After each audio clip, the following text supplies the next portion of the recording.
All right. Wow. Good news.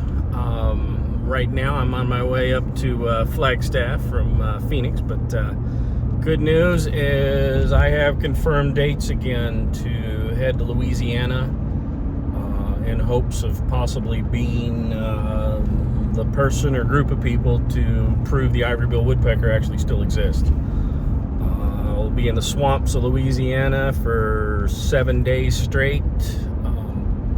And I can tell you from last year's time spent down there, it's not pretty, it's not fun, it's not glorious, it's pretty much pure misery. So, but if we could actually prove, if we could actually get video or photos, it would be worth months of misery, in my opinion. So, hey, wish us luck.